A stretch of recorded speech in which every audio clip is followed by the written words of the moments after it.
Hello friends, स्वागत है आप सभी का हमारे एनसीईआरटी नोट्स यूट्यूब चैनल पे। फ्रेंड्स, आज हम बात करने वाले हैं कक्षा 12 रसायन विज्ञान की सबसे महत्वपूर्ण टॉपिक के बारे में। आज हम 5 ऐसे अति महत्वपूर्ण रासायनिक समीकरण जानेंगे जो कि आपके बोर्ड एग्जाम में आना नेसेसरी है। यह लगभग हर साल किसी न किसी सेट में पूछा जाता है। आपको केवल रासायनिक समीकरण लिखने हैं, जिसके एक रासायनिक समीकरण का आपको 1 नंबर दिए जाते हैं। तो हम कुल 5 ऐसे रासायनिक समीकरण जानेंगे जो कि आपके बोर्ड एग्जाम में पूछे जाने की पूरी संभावना है। यह पांचों रिएक्शन जो है मैंने काफी सरल शब्दों में काफी आसानी से आपको बताया है। तो अगर आपको रासायनिक समीकरण से दिक्कत होती है, अगर आप समझ नहीं पाते हैं कि कैसे यह हो जाता है, तो फिर मैं आपको इसमें समझाने वाला हूं कि कितनी आसानी से इसे आप लगा सकते हैं। मैं आपको यहाँ पे प्रोसेस भी बताऊंगा कि कैसे आप किसी भी रासायनिक समीकरण को सबसे सरल तरीके से कर सकते हैं। तो इसलिए आप हमारे साथ इस वीडियो के पूरे अंत तक बने रहिए। चलिए हम शुरू करते हैं।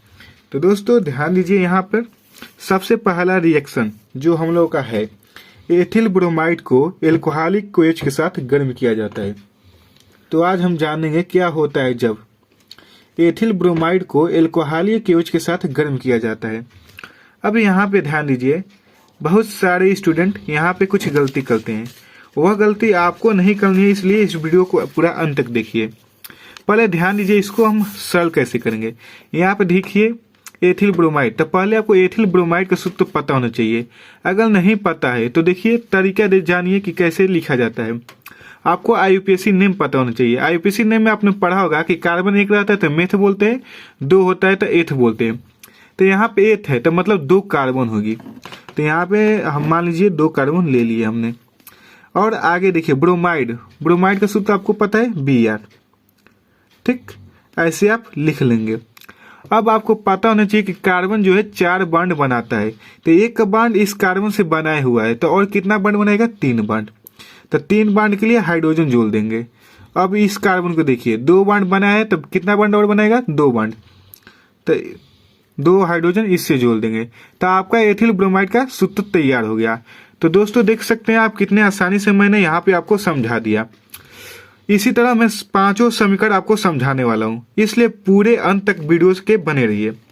आगे ध्यान दीजिए, इसकी अभी क्या किससे करनी है, एल्कोहलिक कोएच के साथ, अर्थात पोटेशियम हाइड्रोक्साइड। इसके साथ हम गर्म करेंगे। जो यह पोटेशियम हाइड्रोक्साइड है, यह जो है एल्कोहलिक है, ठीक है, मतलब एल्कोहल में डूबा हुआ है, समझिए। अब यहाँ पे स्टूडेंट गलती क्या करते हैं, तो यहाँ पे स्टूडेंट गलती क्या करते हैं, इस समीकरण को कुछ ऐसे हल करेंगे।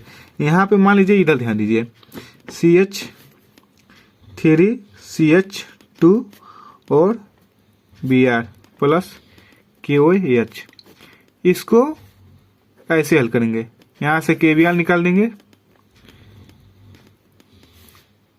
और CH3 CH2OH ऐसे जोड़ देंगे, जो कि ये रिएक्शन जो है गलत है। ऐसे नहीं होगा। क्यों नहीं होगा, यहाँ पे ध्यान दीजिए। यहाँ पे प्रश्न में आपको बोला गया है एल्कोहलिक कोएच, मतलब एल्कोहल के साथ है। तो अगर कभी भी एल्कोहल आ जाए तो आप लोग ध्यान दीजिए, ऐसे में आपको करना क्या, आप लोगों ने पढ़ा होगा विहाइड्रोजनीकरण या फिर विलोपन अभिक्रिया। मैंने इस चैनल पे बताया है, अगर आपने देखा होगा वो वीडियो तो आपको पता होना चाहिए कि जब हेलो एल्केन की अभिक्रिया किसी एल्कोहलिक पोटेशियम हाइड्रोक्साइड या फिर सोडियम हाइड्रोक्साइड से कराते हैं, तो उसमें जो है डबल बॉन्ड का निर्माण होता है और हाइड्रोजन का निष्कासन होता है। तो अगर आपको वो टिप्पणी याद है तो आप इसे सरल तरीके से कर लेंगे। तो इसमें होगा क्या, आप लोगों ने विहाइड्रोजनीकरण या फिर विलोपन अभिक्रिया पढ़ा होगा, तो इसमें हाइड्रोजन का निष्कासन होगा और डबल बॉन्ड निर्माण होगा। तो डबल बॉन्ड निर्माण के लिए पहले देखिए 2 कार्बन है, तो 2 कार्बन यहाँ पे लिख लीजिए। ठीक, तो डबल बॉन्ड निर्माण किसके बीच होगा, कार्बन के बीच। तो यहाँ पे डबल बॉन्ड हमने लगा दिया। चलिए इसकी बैलेंस पूरा कर दीजिए। 2 हाइड्रोजन इधर, 2 बॉन्ड बनाया तो 2 हाइड्रोजन इधर। अब क्या होता है, हाइड्रोजन का निष्कासन होगा, मतलब जल के अणु बाहर निकलेंगे। अब बचा क्या, ब्रोमीन बचा, तो ब्रोमीन कैसे निकलेगा, और पोटेशियम बचा, अर्थात KBr। यहाँ से पोटेशियम ब्रोमाइड निकल जाएगा बाहर। तो ये रिएक्शन तैयार हो गया। और यह रिएक्शन कौन सा है? विलोपन अभिक्रिया। तो एक तरफ से आप देख सकते हैं, इसके साथ साथ इस वीडियो के साथ साथ आपको एक टिप्पणी भी तैयार हो गई, जो कि विलोपन अभिक्रिया या फिर विहाइड्रोजनीकरण अभिक्रिया। अगर आपके बोर्ड एग्जाम में पूछे जाते हैं कि विलोपन अभिक्रिया या फिर विहाइड्रोजनीकरण अभिक्रिया किसे कहते हैं, तो आप यही रिएक्शन लिख देंगे वहां पे। और थ्योरी में क्या लिखेंगे? जब हेलो एल्केन की अभिक्रिया एल्कोहलिक KOH के साथ या फिर NaOH के साथ कराई जाती है तो डबल बॉन्ड का निर्माण होता है तथा हाइड्रोजन का निष्कासन होता है। अगर आप मात्र इतना ही लिख देते हैं तो आपको टिप्पणी के 2 अंक आसानी से मिल जाएंगे। और अगर आपको ऐसे पूछा जाए समीकरण केवल लिखने को तो 1 नंबर आपको इसके दिए जाएंगे। चलिए अब हम आगे बढ़ते हैं। हम यहाँ पे अब अपना दूसरा रिएक्शन देखेंगे। ध्यान दीजिए दूसरा रिएक्शन क्या कह रहा है। क्या होता है जब क्लोरोबेंजीन की अभिक्रिया मेथिल क्लोराइड से कराई जाती है? तो चलिए हम जान लेते हैं कि क्लोरोबेंजीन की अभिक्रिया मेथिल क्लोराइड से कराने पे क्या होता है। तो सबसे पहले हम क्या करेंगे? क्लोरोबेंजीन, इसका सूत्र जानेंगे।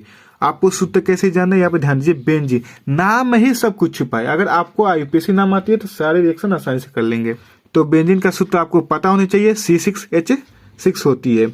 और इसका स्ट्रक्चर कुछ इस प्रकार से होता है। तो हम स्ट्रक्चर बना रहे हैं इसका। अब देखिए क्लोरीन के लिए क्या करेंगे? क्लोरो के लिए यहाँ पे Cl जोड़ देंगे। तो ये हो गया क्लोरोबेंजीन का सूत्र। इसकी अभिक्रिया हम किसके साथ करेंगे? यहाँ पे ध्यान दीजिए, मेथिल क्लोराइड। अभी मैंने बताया आपको मेथिल क्लोराइड का सूत्र कैसे निकल गया। मेथ मतलब होता है 1 कार्बन, तब मेथ है तो 1 कार्बन। क्या चीज है? क्लोरीन, तो क्लोरीन से जोड़ दीजिए Cl। इसकी बैलेंसी पूरा कर देंगे CH3। अब इसकी अभिक्रिया कराइए।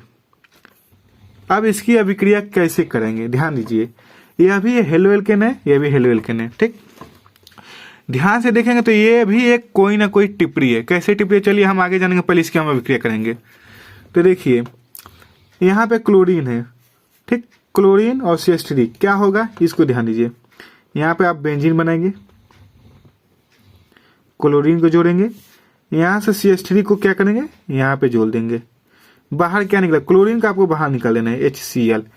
अब देखिए ये जो अभिक्रिया है ना, यह है फ्रीडल क्राफ्ट अभिक्रिया। अगर आप लोगों ने पढ़ा होगा तो इसके यह उत्प्रेरक की उपस्थिति में होती है, किसके? AlCl3 की उत्प्रेरक की उपस्थिति में। अगर आप नहीं दिखाएंगे उत्प्रेरक तो अभी भी कोई बात नहीं, आप बस समीकरण को पूरा कर दीजिए। तो ये जो अभिक्रिया है ये जो है फ्रीडल क्राफ्ट अभिक्रिया है। तो देखिए यहाँ पे एक और आपकी अभिक्रिया तैयार हो गई, जो कि फ्रीडल क्राफ्ट अभिक्रिया किसे कहते हैं। तो चलिए अब हम अपने तीसरे समीकरण के बारे में जान लेते हैं, जो कि सबसे महत्वपूर्ण है। तीसरा समीकरण क्या कह रहे हैं? यहाँ पे ध्यान दीजिए, क्या होता है जब एथेन एमीन की अभिक्रिया क्लोरोएथेन से कराई जाती है। तो एथेन एमीन का सूत्र क्या होता है? यहाँ पे ध्यान दीजिए, मेथ एथ मतलब 2 कार्बन होनी चाहिए।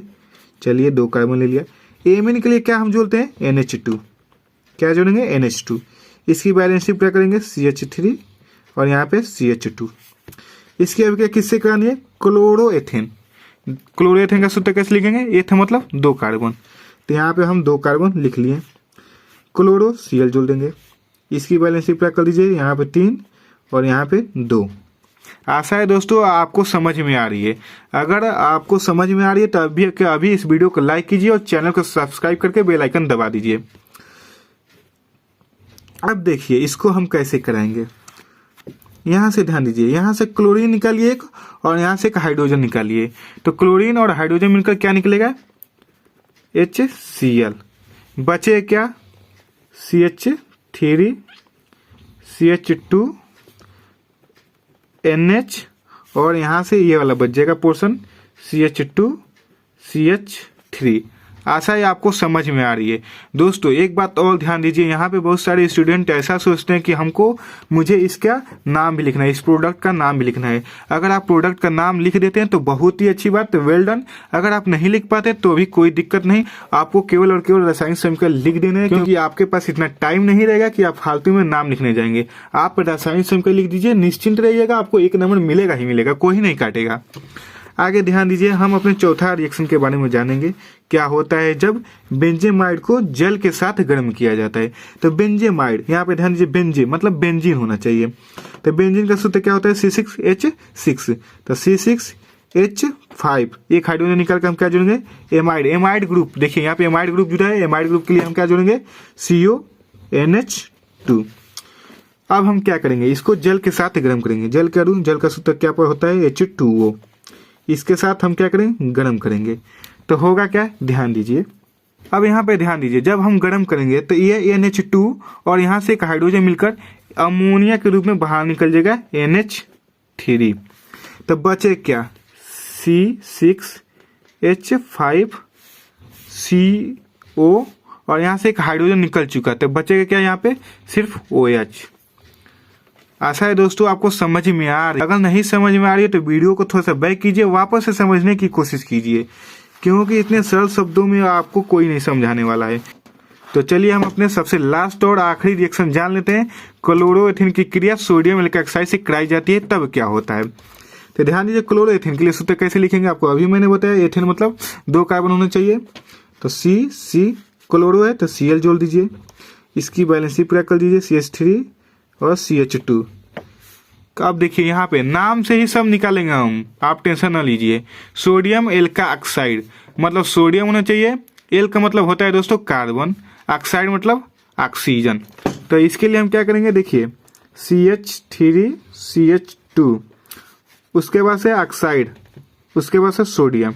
यह हो गया सोडियम एल्का ऑक्साइड का सूत्र, क्योंकि यहाँ से ध्यान दीजिए ऑक्साइड भी है, सोडियम भी है और कार्बन भी है। इसकी अभिक्रिया हम कहेंगे तो क्या होगा, यहाँ से ध्यान दीजिए, यहाँ से क्लोरीन और यहाँ से सोडियम मिलकर NaCl के रूप में बाहर निकल जाएगा NaCl। जो बचा वो लिख दीजिए CH3CH2।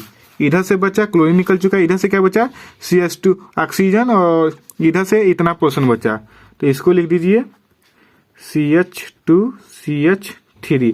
अब यहाँ से ध्यान से समझिए, ये जो 5वां रिएक्शन अभी मैंने आपको बताया, ये है विलियमसन संश्लेषण। ईथर बनाने के लिए यह प्रयोगशाला विधि है। अगर आप लोगों ने विलियमसन संश्लेषण टिप्पणी पढ़ा होगा तो आपको पता होगा। तो एक तरफ से आप देख सकते हैं इस वीडियो में कितने टिप्पणी तैयार हुए हैं, 3। एक यहाँ से विलियमसन संश्लेषण का, फिर दूसरा है यहाँ पे फीडर क्राफ्ट, और तीसरा यहाँ पे जो पहला है ये जो है विलोपन अभिक्रिया या फिर विहाइड्रोजनीकरण अभिक्रिया। तो आपको यहाँ से साथ ही साथ दोस्तों 5 सबसे महत्वपूर्ण रासायनिक समीकरण तैयार हुए हैं और साथ ही आपको 3 टिप्पणी तैयार हो चुके हैं। तो दोस्तों इस वीडियो को देखने का आप देख सकते हैं कितना फायदा हुआ है। अगर आप ऐसे ही वीडियो चाहते हैं तो इस चैनल को सब्सक्राइब करके रखिए और साथ में घंटे को जरूर दबाइए। अगर आप घंटा दबा कर रखें तभी आपको नोटिफिकेशन आने वाला है। अगर आप चाहते हैं इसी तरह के और भी रासायनिक समीकरण को देखना तो इस चैनल पर मैंने हल करा कर रखे हैं, वह भी ट्रिक के साथ। जी हाँ दोस्तों, ट्रिक के साथ मैंने बता रखे हैं इस चैनल पे। इस चैनल पे जाकर आप एक बार जरूर चेकआउट कीजिए। हम मिलते हैं अगले वीडियो में। धन्यवाद दोस्तों।